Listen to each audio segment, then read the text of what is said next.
Manteswar block রামনবমীর উদযাপন উৎসব কমিটির পক্ষ থেকে সুসজ্জিত শোভাযাত্রায় পা মেলান অগণিত রামভক্তরা। শ্রী শ্রী রামনবমী মহোৎসবের 10তম বর্ষ উদযাপন উপলক্ষে মন্তেশ্বর ব্লক রামনবমী উদযাপন উৎসব কমিটির পক্ষ থেকে মালডাঙ্গা মেমারি সড়কের উপর এক বর্ণাঢ্য শোভাযাত্রার আয়োজন করা হয়। এই শোভাযাত্রাটি মন্তেশ্বর কলেজ মোড় থেকে শুরু হয়ে গোটা মন্তেশ্বর বাজার পরিক্রমা করে মন্তেশ্বর গ্রামের ঘোষপাড়া মোড়ে এসে শেষ হয় এই শোভাযাত্রা। মন্তেশ্বর বাজারের পাকা রাস্তা জুড়ে এই শোভাযাত্রা অনুষ্ঠিত হয়।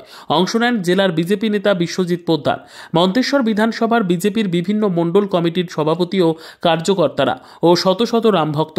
এই রামনবমীর মহোৎসব উপলক্ষে আয়োজিত শোভাযাত্রায় ঢাকঢোল হরিনাম সংকীর্তনের মাধ্যমে ধর্মীয় উন্মাদনার পাশাপাশি সামাজিক ও সাংস্কৃতিক গুরুত্ব বহন করে। ভক্তরা ভজন সঙ্গীত পরিবেশন করেন এবং ধর্মীয় পতাকা হাতে নিয়ে মহোৎসবের আনন্দ ছড়িয়ে দেন। শোভাযাত্রার সুষ্ঠু পরিচালনার জন্য মন্তেশ্বর থানার পক্ষ থেকে পর্যাপ্ত নিরাপত্তা ব্যবস্থা গ্রহণ করা হয়, যাতে যান চলাচলের কোনো বিঘ্ন না ঘটে। এই শোভাযাত্রার প্রধান উদ্যোক্তা রাজেশ রায়, অসীম রায়, মলয় মণ্ডলরা বলেন, এই শোভাযাত্রাটি এই বছর ৪র্থতম বছরে পদার্পণ করে। এই শোভাযাত্রাটি কোনো রাজনৈতিক দলের হিসেবে হয়নি। এই শোভাযাত্রাটির মূল উদ্দেশ্য সনাতনীদের জাগ্রত করতে মন্তেশ্বর বিধানসভার রামনবমীর উদযাপন উৎসব কমিটির পক্ষ থেকে এই শোভাযাত্রাটি অনুষ্ঠিত হয়।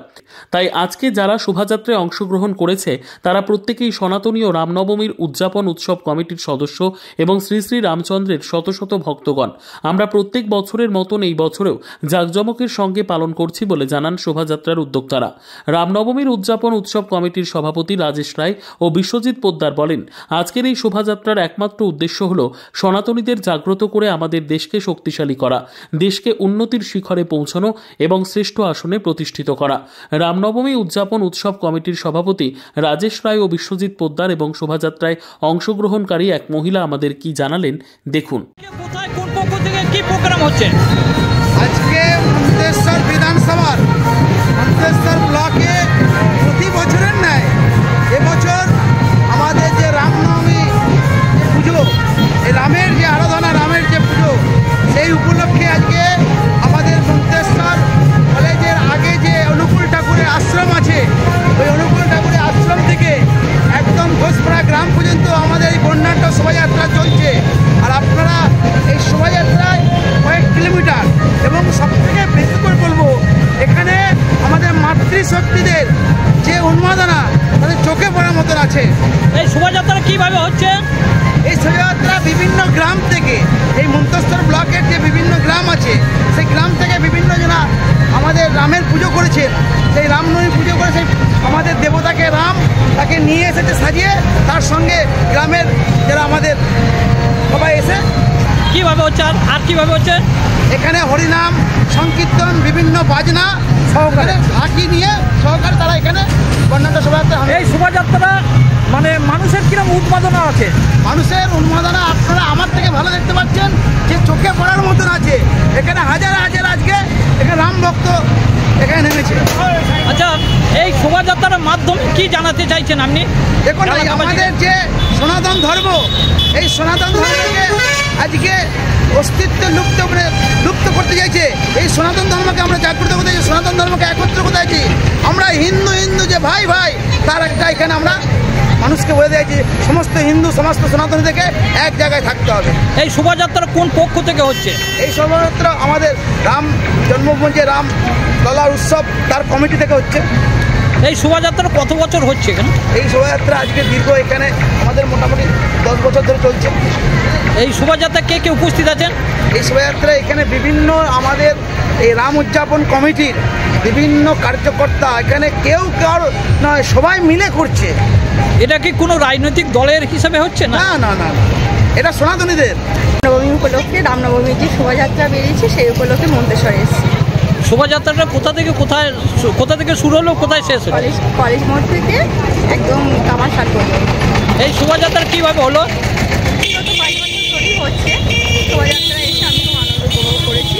মানে কিভাবে হচ্ছে হলো? হরিনাম সংকীর্তনের মাধ্যমে বিভিন্ন জায়গা থেকে বাজনা এসছে, ঠাকুর এসছে, এখানে এসে আমি খুব আনন্দ উপভোগ করেছি। লোক সমাগম কিরকম হয়েছিল? প্রচুর লোক সমাগম হয়েছে। মহিলারাও ছিল অনেক। হ্যাঁ, মাতৃশক্তি ছিল, তারপরে সব পুরুষরা বিভাগে বাজনা দলের সবাই এসছে। তা আপনি কি কত বছর হচ্ছে এটা আপনার? বিগত কয়েক বছর হচ্ছে, আমি এই প্রথমবার এসেছি। প্রথমবার আনন্দ উপভোগ করলেন? ভীষণ আনন্দ উপভোগ করেছি। মানে কারণ আমি এসেছি, আর সব থেকে আমার হাজব্যান্ডের উদ্যোগে বেশি করে এসেছি। আমি বাড়িতে থেকে আমি ঠাকুরকে শ্রীরামচন্দ্রকে যথেষ্ট ভক্তি করি, প্রতিদিনই আমি গোপাল সেবা করি, যার জন্য আমি ঠাকুরের দর্শন পাওয়ার জন্য আরও এসেছি। এটা কি কোনো রাজনৈতিক দল থেকে হলো? না না না, কোনো রাজনৈতিক দলের মধ্যে থাকে না, আমি সনাতনী ধর্ম হিসাবে করেছি। আপনার নাম? সাথী চ্যাটার্জি। হ্যাঁ, সাথী চ্যাটার্জি, বাড়ি মুড়িগ্রাম। শ্রী রামনবমী উৎসব উদযাপন সমিতির তরফ থেকে শ্রী রামনবমী উপলক্ষে প্রতি বছরের মতো এবছরেও বর্ণাঢ্য শোভাযাত্রা মন্তেশ্বর কলেজ মোড় থেকে ঘোষপাড়া মোড় পর্যন্ত সম্পন্ন হলো। এই শোভাযাত্রা মানে কিভাবে হলো? সনাতনীদেরকে বাদ্য সহকারে হরিনাম সংকীর্তন, ঢাক, কাঁসর, আরও বিভিন্ন বাদ্যযন্ত্র সহকারে যেভাবে বিসর্জনের শোভাযাত্রা হয় সেভাবেই আমরা করলাম। আচ্ছা, এই শোভাযাত্রার লোক সমাগম কিরম হয়েছিল? আনুমানিক 5000। কোন পক্ষ থেকে হলো? রামনবমী উৎসব উদযাপন সমিতির তরফ থেকে। এটা কি কোনো রাজনৈতিক দলের? না, এটা সামাজিক সংগঠন। তা এটা অনেক রাজনৈতিক দলের নেতৃবর্গ মানে এসেছিল। হ্যাঁ, তা রাজনৈতিক দলের ধর্মীয় উৎসব, সেখানে সনাতনীরা এসেছিলেন। সেই রাজনীতিটা তো পরের ব্যাপার, আগে তো তার ধর্ম, তারপর তো রাজনীতি। এটা কত বছর এটা হচ্ছে? এটা 4র্থ বছর হচ্ছে। 4র্থ বছর। এই উৎসবের মাধ্যমে, এই শোভাযাত্রার মাধ্যমে কি জানাতে চাইছেন? ভগবান শ্রীরামচন্দ্র আজকে সারা পৃথিবীতে রামময় আলোকিত হয়েছে। সেই রামের যে সুশাসনের বার্তা, সেই সুশাসনের বার্তা আমরা মানুষকে দিতে চাইছি, যে সকলেই সুখী হন, এটাই আমাদের কামনা। আর সনাতনীদের এক জায়গায় সনাতনীদেরকে একত্রিত করতে, এটা কি মানে আগামী বছরও আবার হবে? বছর বছর ধরে হবে। আপনার নাম পরিচয়? রাজেশ রায়, শ্রী রামনবমী উৎসব উদযাপন সমিতির সভাপতি। কে কে উপস্থিত ছিলেন? রামনবমী উৎসব উদযাপন সমিতির সমস্ত কর্মকর্তা সহ সনাতনীরা, মাতৃশক্তি, যুব সম্প্রদায় সবাই উপস্থিত হয়েছিলেন। পূর্ব বর্ধমান থেকে জ্যোতির্ময় মণ্ডলের রিপোর্ট, সুন্দর বাংলা নিউজ।